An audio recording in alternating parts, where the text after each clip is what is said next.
Study IQ IAS, अब तैयारी हुई अफोर्डेबल।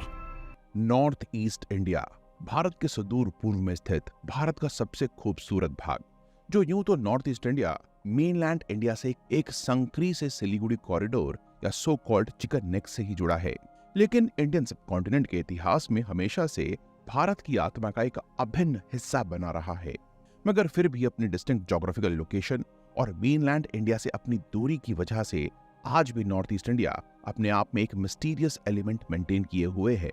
यूं तो ऑफिशियल या कन्वेंशनल पर्पस से जब भी भारत के नॉर्थ ईस्टर्न रीजन की बात होती है तो इसमें भारत की 8 स्टेट्स कंसिडर की जाती हैं, जिनमें 7 सिस्टर्स के नाम से मशहूर अरुणाचल प्रदेश, असम, मणिपुर, मेघालय, मिजोरम, नागालैंड और त्रिपुरा शामिल हैं। साथ ही इनकी ब्रदर स्टेट के नाम से जाने जाने वाले सिक्किम भी इन्हीं में से एक माना जाता है। अपने डिस्टिंक्ट कल्चर और लिंगुअल कैरेक्टर की वजह से भारत की ये नॉर्थ ईस्टर्न स्टेट्स अपने आप में एक अलग दुनिया है, जिन्हें समझने में लोग अक्सर गलती कर बैठते हैं। तो चलिए आज की इस वीडियो में हम नॉर्थ ईस्ट इंडिया की इस मिस्ट्री को समझने की कोशिश करते हैं, जहां हम इसके सभी 8 स्टेट्स की ज्योग्राफिकल एलिमेंट्स पर गौर करेंगे और भारत के इस रीजन को जरा करीब से जानेंगे। मगर भारत की इस खूबसूरत हिस्से को ठीक तरह से समझने के लिए हम अपने इस डिस्कशन को 2 पार्ट्स में डिवाइड कर देते हैं, जहां इस वीडियो में हम 8 में से 4 नॉर्थ ईस्टर्न स्टेट्स के बारे में जानेंगे, वहीं अगली वीडियो में हम 4 दूसरी नॉर्थ ईस्टर्न स्टेट्स के बारे में बात करेंगे। तो चलिए हम आज का अपना सफर शुरू करते हैं। लेकिन आज का हमारा ये डिस्कशन शुरू करने से पहले मैं आपको बता दूं कि ये टॉपिक आपके यूपीएससी प्रीलिम्स के साथ साथ यूपीएससी मेंस जीएस पेपर 1 की इंडियन ज्योग्राफी से रिलेटेड सेक्शन के पर्सपेक्टिव से भी इंपॉर्टेंट है। और अगर आप यूपीएससी सिविल सर्विसेज का एग्जाम एक बार सीरियसली देना चाहते हैं तो स्टडी IQ का फाउंडेशन P2I बैच आपके लिए है। दोस्तों, आज ये बैच ऑनलाइन और ऑफलाइन दोनों तरह से अवेलेबल है। जहां ऑनलाइन इस बैच में आप इजीली एनरोल कर सकते हैं, वहीं ऑफलाइन बैच में एनरोल करने के लिए आप हमारे करोलबाग सेंटर को विजिट कर सकते हैं। दोनों ही बैचेस को ज्वाइन करने के लिए यूज करें कोड RT Life का, जो कोड आपको मेरी पर्सनल मेंटरशिप तो दिलाएगा ही, बट आपको मैक्सिमम पॉसिबल डिस्काउंट भी मिल जाएगा। तो चलिए अब वीडियो पर वापस आते हैं। सिक्किम।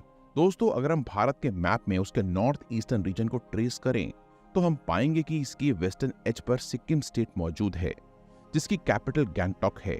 सिक्किम के वेस्ट में नेपाल, नॉर्थ में चाइना और ईस्ट में भूटान है। और ये स्टेट मई 16, 1975 को ऑफिशियली भारत की 22nd स्टेट के रूप में स्टैब्लिश हुई। सिक्किम लगभग 7096 स्क्वायर किलोमीटर्स के एरिया में फैला हुआ है, जिसकी वजह से ये गोवा के बाद भारत की 2nd स्मॉलेस्ट स्टेट भी है। अगर हम सिक्किम के ज्योग्राफिकल फीचर्स की बात करें तो इसके नदर्न, ईस्टर्न और वेस्टर्न बॉर्डर्स पर हमें माइटी हिमालयन रेंजेस की प्रेजेंस देखने को मिलती है, जिसकी वजह से ऑलमोस्ट ये सारा स्टेट हिली ही है। जहां इन हिल्स की एवरेज एलिवेशन साउथ में वेस्ट बंगाल बॉर्डर में 280 मीटर से लेकर नदर्न एज पर 8500 मीटर से भी ज्यादा हो जाती है। यहां तक कि दुनिया की 3rd हाईएस्ट पीक कंचनजंगा भी सिक्किम नेपाल बॉर्डर पर स्थित है, जो कि 8586 मीटर्स की ऊंचाई के साथ सिक्किम का हाईएस्ट पॉइंट भी है। इसके अलावा सिक्किम में ऑलमोस्ट 28 माउंटेन पीक्स आपको देखने को मिल जाती हैं। इनमें माउंट तालुंग, माउंट सिन्योलचू, माउंट सिम्बो और माउंट काब्रू इत्यादि जैसे नाम प्रमुख हैं। सिमिलरली यहाँ स्थित 8 मेजर माउंटेन पासेस सिक्किम को तिब्बत, भूटान और नेपाल से कनेक्ट करते हैं, जिनमें से मुख्य पास हैं नाथुला, जेलिप्ला, दोनकिया पास और छिवा भांजंग पास। साथ ही यहाँ लगभग 80 ग्लेशियर्स और 227 हाई ऑल्टीट्यूड लेक्स भी देखने को मिल जाती हैं, जैसे कि सोंगमो, गुरु डोंगमर और केचियो पालरी लेक्स। जबकि सिक्किम में हमें पुरचाचू, यामथांग, बोरैंग, रालैंग, तरमछू और यूमे सामदौन के रूप में हॉट स्प्रिंग्स भी देखने को मिलती हैं, जो अपने मेडिसिनल और थेरेप्यूटिक वैल्यू के लिए जानी जाती हैं। इसके अलावा सिक्किम की माउंटेनियस टेरेन से अनेकों रिवर्स और स्नोफेड स्ट्रीम्स निकलती हैं, जो कि वेस्ट और सदर्न सिक्किम में रिवर वैलीज बनाती हैं। ये सभी रिवर्स प्राइमरीली तीस्ता रिवर और उसकी ट्रिब्यूटरीज रंगीत रिवर में जाकर मिलती हैं। दोस्तों, सिक्किम का ज्यादातर लैंड एरिया एग्रीकल्चर के लिए अनफिट है, और इसका कारण ये है कि सिक्किम की brown soil mostly mountain ranges के नाइस रॉक से बनी हुई है, जो कि ज्यादातर शैलो और न्यूट्रिएंट डेफिसिट भी हैं। यही कारण है कि सिक्किम में हमें एग्रीकल्चर प्रैक्टिसेस ना के बराबर ही देखने को मिलती है। हालांकि इसके बावजूद भी यहाँ की कुछ हिल स्लोप्स को टेरेस फार्म्स में कन्वर्ट कर लिया गया है। दोस्तों, इसके अलावा सिक्किम में हमें कंचनजंगा नेशनल पार्क भी देखने को मिलता है, जो कि यूनेस्को की वर्ल्ड हेरिटेज साइट भी है। यही नहीं, सिक्किम में 7 वाइल्ड लाइफ सेंचुरीज भी हैं। दोस्तों, सिक्किम से निकलकर अगर हम सिक्किम के ईस्ट की ओर बढ़ें तो हम वेस्ट बंगाल के नदन ईस्टर्न एज को पार करते हुए असम पहुंच जाएंगे, जो कि नॉर्थ में भूटान और साउथ वेस्ट में बांग्लादेश से लगा हुआ है। ये अरुणाचल प्रदेश के बाद नॉर्थ ईस्ट का सबसे बड़ा स्टेट है। यही नहीं, ये नॉर्थ ईस्ट का मोस्ट डेंसली पॉपुलेटेड स्टेट भी है। बहुत से लोग अक्सर इस मिसकॉन्सेप्शन में रहते हैं कि असम की ऑफिशियल कैपिटल यहाँ की सबसे बड़ी सिटी गुवाहाटी है, जिसे गेटवे ऑफ नॉर्थ ईस्ट भी कहा जाता है। लेकिन असल में असम की कैपिटल दिसपुर है। यूं तो असम 1950 में ही एक स्टेट के रूप में एस्टैब्लिश हो गया था, लेकिन समय के साथ इसके एरिया और एडमिनिस्ट्रेटिव स्ट्रक्चर में बदलाव किए जाते रहे हैं। वहीं अगर हम असम के ज्योग्राफिकल फीचर्स की बात करें तो हम पाएंगे कि यहाँ हमें मिक्स्ड फिजियोग्राफिक फीचर्स देखने को मिलते हैं, जहाँ हिमालयन पीक से लेकर प्लेट्यूज और रिवर वैलीज के फ्लड प्लेन्स भी मौजूद हैं। इसी कारण से असम में हमें भारत के 6 फिजियोग्राफिक डिवीजन में से 3 देखने को मिलते हैं, जो हैं नदन हिमालयास के रूप में यहाँ मौजूद ईस्टर्न हिल्स या पूर्वांचल्स, ब्रह्मपुत्रा प्लेन्स जो कि नदन इंडियन प्लेन्स की ही एक्सटेंशन है, और करबी एंगलोंग जो अपने फीचर्स की वजह से डेक्कन प्लेटू का एक्सटेंशन माना जाता है। ईस्टर्न असम में मौजूद मिकीर हिल्स भी प्लेटू का पार्ट ही माने जाते हैं, जिसकी हाईएस्ट पीक दाम बुचको है। दूसरी ओर अरुणाचल से आने वाली ब्रह्मपुत्रा रिवर, भूटान से आने वाली मानस रिवर और असम के पड़ोसी राज्य मणिपुर से आने वाली बैराक रिवर और इनकी ट्रिब्यूटरीज पूरे असम को ड्रेन करती हैं, जहां लगभग हर साल रेनी सीजन में फ्लड्स लाइक कंडीशन पैदा हो जाती हैं। यही नहीं, ब्रह्मपुत्र रिवर द्वारा बनाए गए सबसे बड़े आइलैंड मजोली भी असम में ही मौजूद है। दोस्तों, असम के डाइवर्स टेरेन की वजह से यहाँ पर हमें mostly 4 main groups of soils देखने को मिलती हैं, जहां ब्रह्मपुत्र और बैराक वैली में एग्रीकल्चर के लिए apt alluvial soils, Himalayan foothills पर रिवर बेड्स के किनारे पेडमोंट सॉइल्स, हिल एरियाज में हिली सॉइल्स एंड हिल स्लोप्स और मिक्स टेरेन में लेट्राइटिक सॉइल देखने को मिलती है। लेकिन इन जनरल असम के सॉइल्स में नाइट्रोजन और ऑर्गेनिक मैटर का कंटेंट काफी हाई होता है। इसी कारण से असम का मोस्ट डिस्टिंक्ट फीचर यहाँ की टी प्लांटेशंस हैं, जो यहाँ की सॉइल, हिल्स और क्लाइमेट के परफेक्ट कॉम्बिनेशन की वजह से असम को भारत का लार्जेस्ट टी प्रोड्यूसिंग स्टेट बनाते हैं। दोस्तों, असम में हमें 7 नेशनल पार्क्स देखने को मिलते हैं, जो हैं Dibru Saikhowa national park, Dihing Patkai national park, Raimona national park, Kaziranga national park, Manas national park, Nameri national park और ओरांग नेशनल पार्क, जिनमें मानस और काजीरंगा नेशनल पार्क को यूनेस्को वर्ल्ड हेरिटेज साइट भी डिक्लेयर किया गया है। इसके अलावा असम में 18 वाइल्ड लाइफ सेंचुरीज मौजूद हैं। अब अगर हम असम के नेचुरल रिसोर्सेज की बात करें तो असम भारत का सबसे सीजन्ड ऑयल डिलीवरिंग स्टेट है। यहाँ पर मौजूद दिग्बोई, नहरकटिया, मोरान हुगरीजान फील्ड्स भारत की मोस्ट इम्पोर्टेंट ऑयल वेल्स में से एक हैं। यही नहीं, दिग्बोई को भारत की ही नहीं बल्कि दुनिया की भी one of the oldest operating refineries में से एक कहा जाता है। साथ ही असम में नेचुरल गैस के भी बड़े भंडार मौजूद हैं। इसके अलावा असम का जोरहाट, नगांव, करबी एंगलोंग और होजाई रीजन अपने यूरेनियम एक्सप्लोरेशन प्रोजेक्ट्स के लिए भी जाने जाते हैं। दोस्तों, असम के नॉर्थ में हमें अरुणाचल प्रदेश देखने को मिलेगा, जो भारत की ईस्टर्न मोस्ट स्टेट है। यह राज्य नॉर्थ ईस्ट इंडिया की लार्जेस्ट स्टेट भी है, जो कि वेस्ट में भूटान, नॉर्थ में चाइना और ईस्ट में म्यांमार से घिरा हुआ है। अरुणाचल प्रदेश 1987 में स्टेट के रूप में स्टैब्लिश किया गया और इसकी कैपिटल ईटानगर है। अरुणाचल प्रदेश भारत का लीस्ट डेंसली पॉपुलेटेड स्टेट है, जिससे कम पॉपुलेशन डेंसिटी हमें केवल यूनियन टेरिटरी ऑफ लद्दाख में ही देखने को मिलती है। अरुणाचल प्रदेश में भी हमें माइटी हिमालयन रेंजेस की प्रेजेंस देखने को मिलती है, बल्कि भारत के एक्सट्रीम ईस्ट में स्थित अरुणाचल को उसका नाम भी यहाँ की माउंटेन रेंजेस की वजह से ही मिला है, जहाँ भारत में सबसे पहला सूर्योदय होता है। इसी कारण से हिस्टोरिकल इंडियन टेक्स्ट में यहाँ के माउंटेन्स को अरुणा माउंटेन्स कहा गया है, यानी कि place where the sun rises, जिसके नाम पर इसका नाम पड़ा अरुणाचल। यहाँ के डोंग विलेज में ही देश का सबसे पहला सूर्योदय होता होता है। हेंस ये प्लेस इंडिया का ईस्टर्न मोस्ट पॉइंट है और इसे देखने के लिए देश भर से टूरिस्ट यहाँ पर आते हैं। अरुणाचल प्रदेश की हाईएस्ट पीक कैंगटो 7060 मीटर्स की ऊंचाई पर स्थित है। इसके अलावा नाइगी कैंगसैंग, मेन गोरीचन पीक और ईस्टर्न गोरीचन पीक यहाँ की दूसरी इंपॉर्टेंट हिमालयन पीक्स हैं, जिन पर मौजूद बहुत से पासेस अरुणाचल को भूटान, चाइना और म्यांमार से जोड़ते हैं, जिनमें से बोमडिला, योंगयाप पास, दिहांग पास, दिफिर पास, कुम जवांग पास, चनकन पास, लेखा पानी पास, हुपुनगन पास, बुमला, सेला इत्यादि प्रमुख हैं। जबकि कामेंग, सुबानसिरी, ब्रह्मपुत्रा, जिसे यहाँ सियांग भी कहा जाता है, दिबांग, लोहित और नोआ तिहिंग रिवर्स के साथ यहाँ की मेजर रिवर्स हैं। ये रिवर्स ही अरुणाचल प्रदेश में लोकेटेड हिल्स की सेगमेंटेशन करती हैं, जहाँ सियांग या ब्रह्मपुत्रा रिवर तक के माउंटेन्स को ईस्टर्न हिमालयस कहा जाता है। सियांग और नोहा तिहिंग के बीच माउंटेन्स को मिशमी हिल्स कहा जाता है। नोहा तिहिंग के साउथ में तिरप और लोंगडिंग डिस्ट्रिक्ट्स में स्थित माउंटेन्स को पतकई रेंज कहा जाता है। ये रिवर्स ही अरुणाचल प्रदेश में लोकेटेड हिल्स की सेगमेंटेशन करती हैं, जहां सियांग या ब्रह्मपुत्रा रिवर तक के माउंटेन्स को ईस्टर्न हिमालयस कहा जाता है। सियांग और नोहा तिहिंग के बीच माउंटेन्स को मिशमी हिल्स कहा जाता है। नोहा तिहिंग के साउथ में तिरप और लोंगडिंग डिस्ट्रिक्ट्स में स्थित माउंटेन्स को पतकई रेंज कहा जाता है। वहीं अगर हम अरुणाचल प्रदेश की सॉइल की बात करें तो यहाँ हम हिल्स और रिवर्स वैलीज में डिफरेंट सॉइल्स देखने को मिलती हैं। जहाँ एक और माउंटेन रेंजेस पर हमें मोस्टली इनफर्टाइल ब्राउन सॉइल दिखाई देती है, वहीं रिवर वैलीज में रिच एलुवियल सॉइल पाई जाती है, जो कि एग्रीकल्चर के लिए एप्ट है। दोस्तों, अरुणाचल प्रदेश में Mouling national park, Namdapha national park के रूप में 2 नेशनल पार्क्स देखने को मिलते हैं। साथ ही यहाँ पर 11 वाइल्ड लाइफ सेंचुरीज भी मौजूद हैं। दोस्तों, अरुणाचल प्रदेश में भी नेचुरल गैस के पर्याप्त भंडार देखने को मिलते हैं, जबकि यहाँ के वेस्ट सियांग और वेस्ट कामेंग में भी यूरेनियम का एक्सप्लोरेशन किया जा रहा है। दोस्तों, इसी तरह असम के साउथ में मेघालय स्थित है, जिसके वेस्टर्न और सदर्न बॉर्डर्स बांग्लादेश से लगे हुए हैं।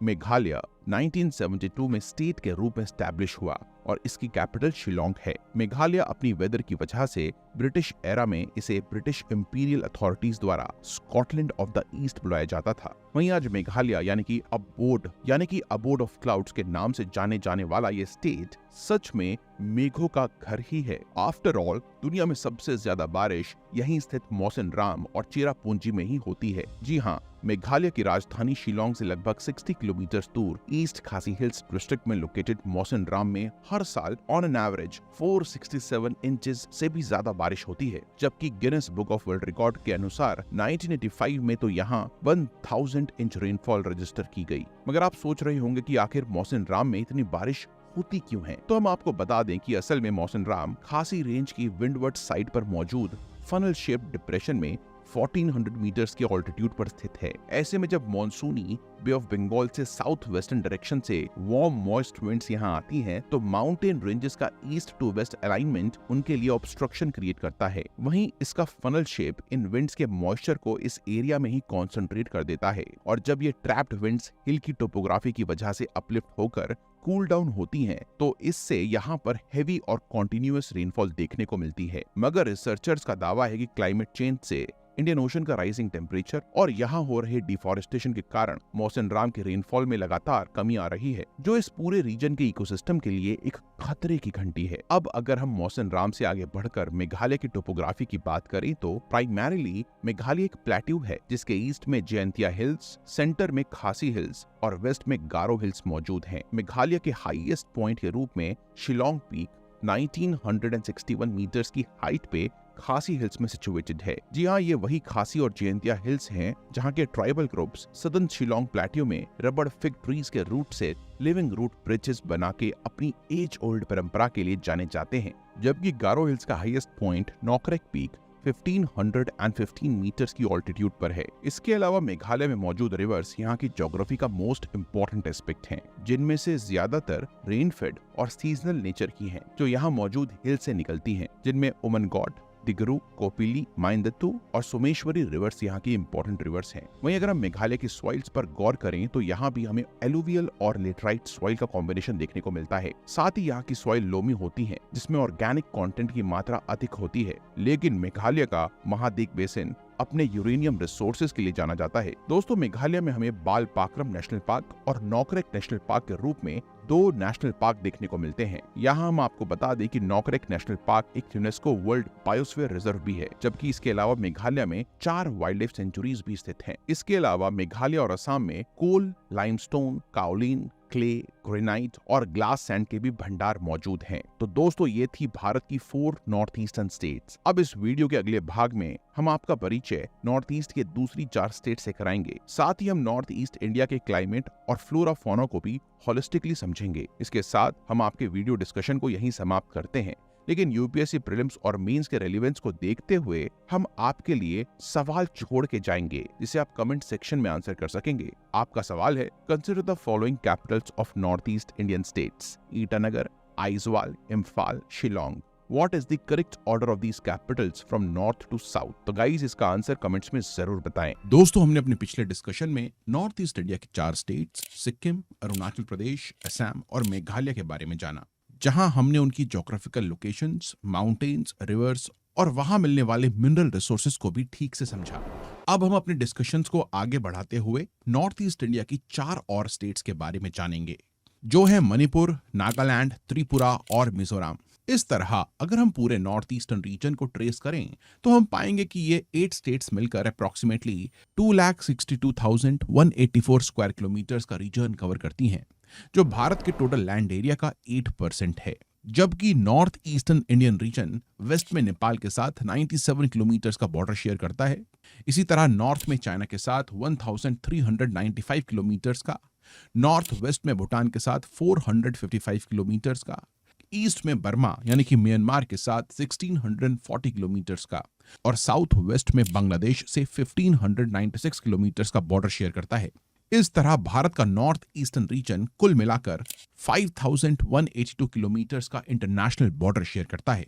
तो चलिए अब हम नॉर्थ ईस्ट इंडिया की अपनी इस कहानी को आगे बढ़ाते हैं। लेकिन दोस्तों, आगे बढ़ने से पहले मैं आपको बता दूं कि अगर आप यूपीएससी सिविल सर्विसेज एग्जामिनेशन की प्रिपरेशन कर रहे हैं और आप एक अटेम्प्ट को अच्छी तैयारी के साथ देना चाहते हैं, तो यूपीएससी का फाउंडेशन P2 यानी कि प्रीलिम्स टू इंटरव्यू बैच आपके लिए है। दोस्तों, इस बैच में एडमिशन लेने के लिए आप यूज कर सकते हैं कोड RT Life का। इस बैच के बारे में मैं आगे आपको और डिटेल में बताऊंगा। तो चलिए वीडियो पर वापस आते हैं। दोस्तों, नॉर्थ ईस्ट इंडिया में असम के ईस्ट में हमें नागालैंड देखने को मिलता है, जो कि 1963 में एक स्टेट बना। नागालैंड अपना ईस्टर्न बॉर्डर म्यांमार के साथ शेयर करता है और नागालैंड की कैपिटल कोहिमा है। नागालैंड मोस्टली माउंटेनियस स्टेट है, जहां के नागा हिल्स ब्रह्मपुत्र वैली के ईस्टर्न एज से उठकर लगभग 610 मीटर्स की एलिवेशन ले लेते हैं, जबकि नागा हिल्स के साउथ ईस्ट एज पर इनकी हाइट बढ़कर ऑलमोस्ट 1800 मीटर्स की एवरेज एलिवेशन ले लेती है।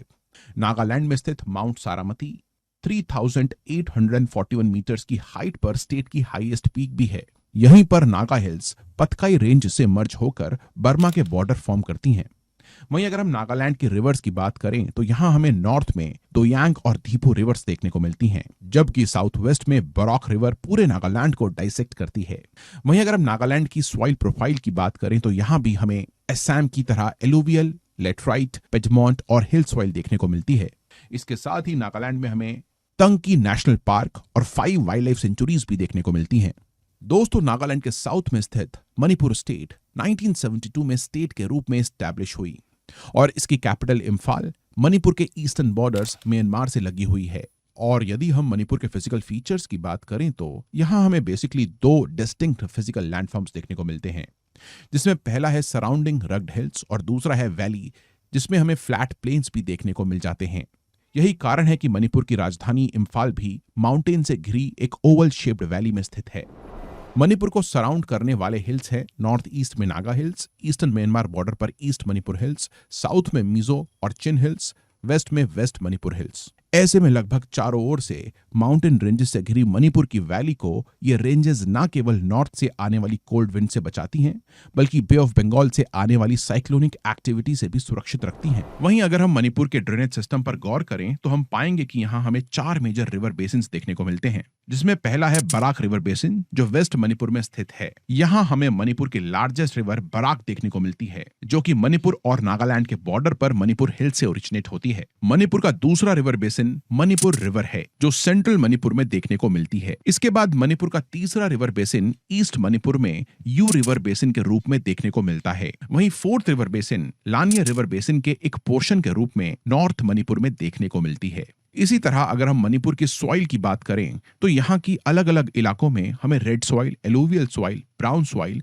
लेटराइट सॉइल और सैंडी सॉइल पाई जाती हैं। मगर आमतौर पर मणिपुर की सॉइल काफी ज्यादा फर्टाइल और ऑर्गेनिक कंटेंट में रिच होती हैं, जिसकी वजह से यहाँ राइस, मेज, ऑयल सीड्स की खेती करने में मदद मिलती है। इसके अलावा मणिपुर की लोकटक लेक यहाँ के सेंट्रल प्लेन का एक इंपॉर्टेंट फीचर है। ये लेक एक फ्रेश वाटर लेक है जो यहाँ की मणिपुर रिवर और उसकी ट्रिब्यूटरीज के डिस्चार्ज से फिट है। यही कारण है कि इस लेक का साइज सीजन के अकॉर्डिंग बदलता रहता है। लोकटक लेक अपने फ्युमदीज के लिए जानी जाती है। ये फ्युमदीज वेजिटेशन, सॉइल और ऑर्गेनिक मैटर का एक हेट्रोजीनियस मास है जो पानी के ऊपर तैरते हैं, जो देखने में एक फ्लोटिंग आइलैंड की तरह दिखाई देते हैं और ये केवल लोकटक लेक में ही पाए जाते हैं। यहाँ मौजूद केबुल लेमजाओ नेशनल पार्क के रूप में दुनिया का अकेला फ्लोटिंग नेशनल पार्क स्थित है। साथ ही शिरुई नेशनल पार्क यहाँ का दूसरा नेशनल पार्क है। इसी तरह मणिपुर में 7 वाइल्ड लाइफ सेंचुरीज भी मौजूद हैं। वहीं मणिपुर के साउथ वेस्ट की ओर बढ़ने पर हमें मिजोरम देखने को मिलता है, जो कि वेस्ट में बांग्लादेश और ईस्ट में म्यांमार के बीच सैंडविच्ड है। मिजोरम 1987 में स्टेट बना और इसकी कैपिटल आइजवाल है। ये नॉर्थ ईस्ट इंडिया का सदर्न मोस्ट स्टेट है और पॉपुलेशन डेंसिटी के मामले में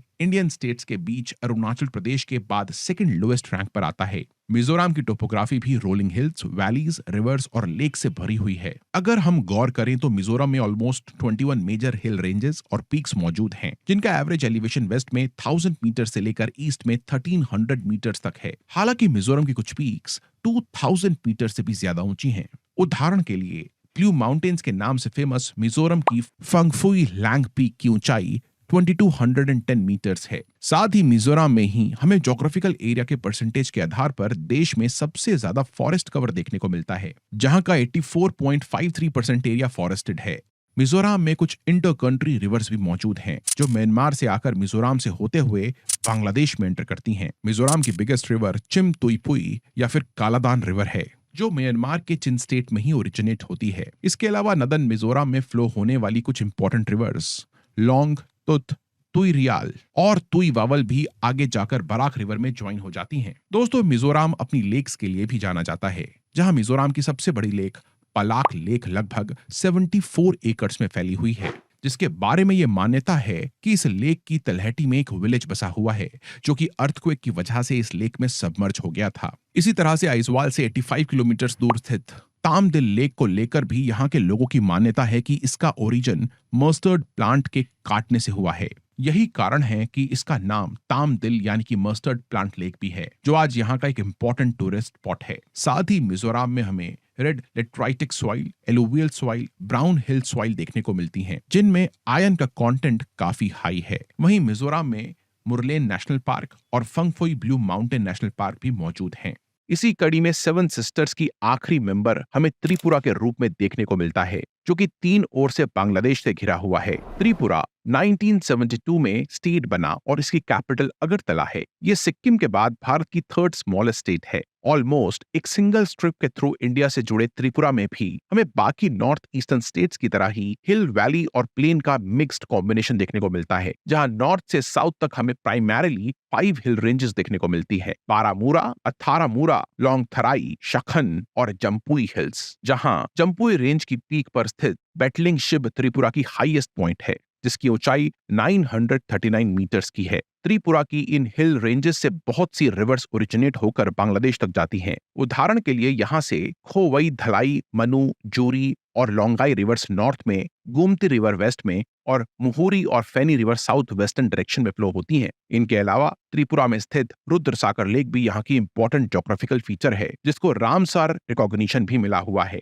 इसी तरह अगर हम त्रिपुरा की सॉइल की बात करें तो यहाँ लोमी रेड सॉइल, लेट्राइटिक सॉइल और रिवर बेड के अलॉन्ग एलुवियल सॉइल पाई जाती हैं। त्रिपुरा में बाइसन, या राजबाड़ी नेशनल पार्क और क्लाउडेड लेपर्ड नेशनल पार्क भी मौजूद हैं। तो दोस्तों, इस तरह हमने नॉर्थ ईस्टर्न इंडिया की सभी 8 स्टेट्स को एक एक कर जाना। चलिए अब हम पूरे रीजन के क्लाइमेट और यहाँ के फ्लोरा और फौना को भी समझ लेते हैं। दोस्तों, अगर हम नॉर्थ ईस्ट इंडिया की लोकेशन पर गौर करें तो हम पाएंगे कि ये पूरा रीजन मिजोरम के सदर्न मोस्ट टिप पर तकरीबन 21 डिग्रीज नॉर्थ लैटिट्यूड से लेकर अरुणाचल प्रदेश के नॉर्थ मोस्टर्न टिप पर लगभग 29 डिग्रीज नॉर्थ लैटिट्यूड के बीच बसा हुआ है, जबकि ट्रॉपिक ऑफ कैंसर त्रिपुरा और मिजोरम से होकर गुजरती है। दूसरी ओर अगर हम नॉर्थ ईस्ट इंडिया की टोपोग्राफी या यहाँ के लैंड सरफेस के फॉर्म्स एंड फीचर्स की बात करें तो हम पाएंगे कि नॉर्थ ईस्ट रीजन को फिजियोग्राफिकली ईस्ट हिमालयाज और पतकई हिल्स और Brahmaputra and Barak valley plains में कैटेगराइज किया जा सकता है, जिसके चलते यदि हम यहाँ की एलिवेशन पर गौर करें तो यहाँ हमें ऑलमोस्ट सी लेवल से लेकर नॉर्थ में 7000 मीटर्स तक के ऑल्टीट्यूड देखने को मिलती है। इसी के चलते हमें नॉर्थ ईस्ट इंडिया के क्लाइमेट में हाई रीजनल वेरिएशन भी देखने को मिलती है। हेंस यहाँ के ज्यादातर हिस्से में हमें ह्यूमिड सब ट्रॉपिकल क्लाइमेट देखने को मिलता है, जहाँ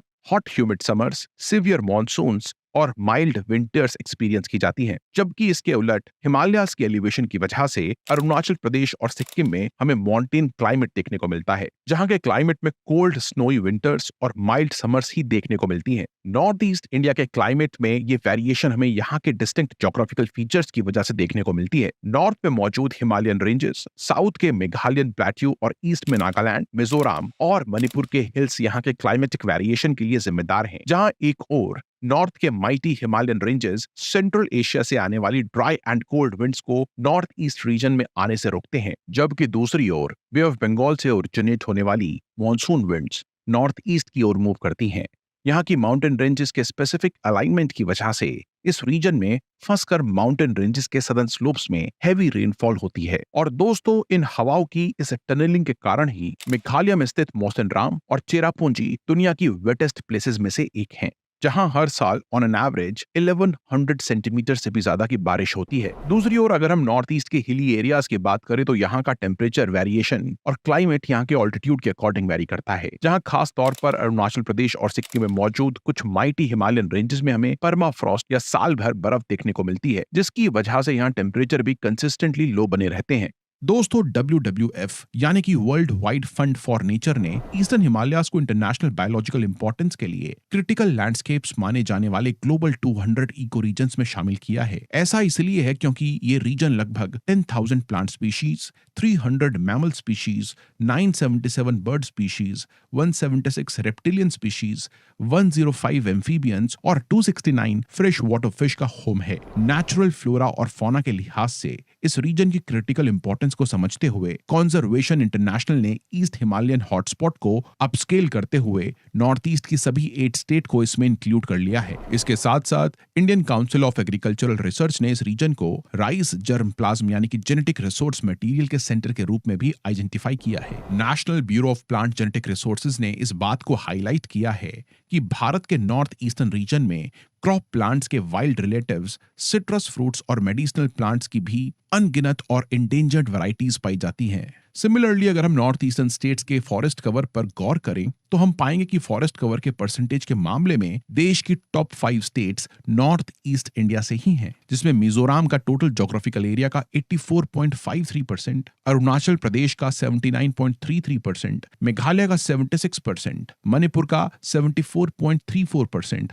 और नागालैंड का 73.90% ज्योग्राफिकल एरिया फॉरेस्ट कवर के अंडर है। यही नहीं, यहाँ के सभी 8 स्टेट्स का forest cover to geographical area का रेशियो 60% से ज्यादा है। साथ ही इस रीजन की बायोडाइवर्सिटी के सिग्निफिकेंस का अंदाजा हम इसी बात से लगा सकते हैं कि इस रीजन में 51 टाइप्स ऑफ फॉरेस्ट पाए जाते हैं, जिन्हें 6 मेजर टाइप में ब्रॉडली क्लासिफाई किया जा सकता है, जो हैं tropical moist deciduous forest, tropical semi evergreen forest, tropical wet evergreen forest, सब ट्रॉपिकल फॉरेस्ट, टेम्परेट फॉरेस्ट और एल्पाइन फॉरेस्ट। यहाँ के फॉरेस्ट में फ्लावरिंग प्लांट्स की 15,000 में से 8,000 स्पीशीज देखने को मिलती हैं, जिसमें फ्लावरिंग प्लांट्स के मामले में खास तौर पर अरुणाचल प्रदेश और सिक्किम में हाईएस्ट डाइवर्सिटी देखने को मिलती है। मगर नॉर्थ ईस्ट इंडिया की ये डाइवर्सिटी केवल वेजिटेशन या फ्लोरा के लिए ही नहीं है। बल्कि यहाँ हमें वाइल्ड लाइफ में भी डाइवर्सिटी का हॉटस्पॉट देखने को मिलता है। यही कारण है कि बर्ड लाइफ इंटरनेशनल ने असम प्लेन्स और ईस्टर्न हिमालयाज को एंडेमिक बर्ड एरिया के रूप में आइडेंटिफाई किया है। इसके अलावा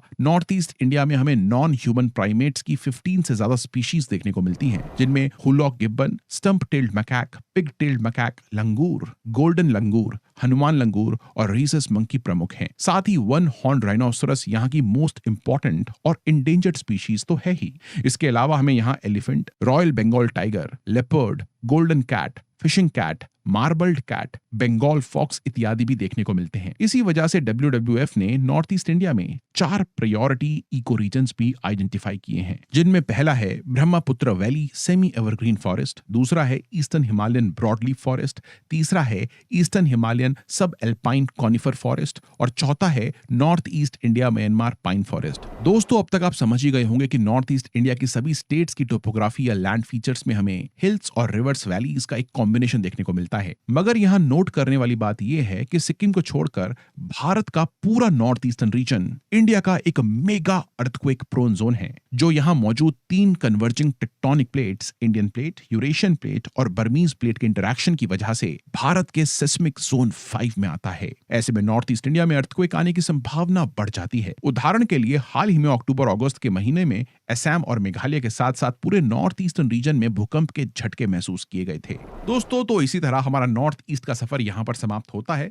मुझे उम्मीद है कि आपको यह सफर पसंद आया होगा और आपने इसको अच्छे से एंजॉय भी किया होगा। लेकिन यूपीएससी मेंस की रेलेवेंस को देखते हुए हम आपके लिए एक सवाल छोड़ के जाएंगे, जिसे आप कमेंट सेक्शन में आंसर कर सकते हैं। आपका सवाल है, discuss the potential and challenges of tourism sector in north east India.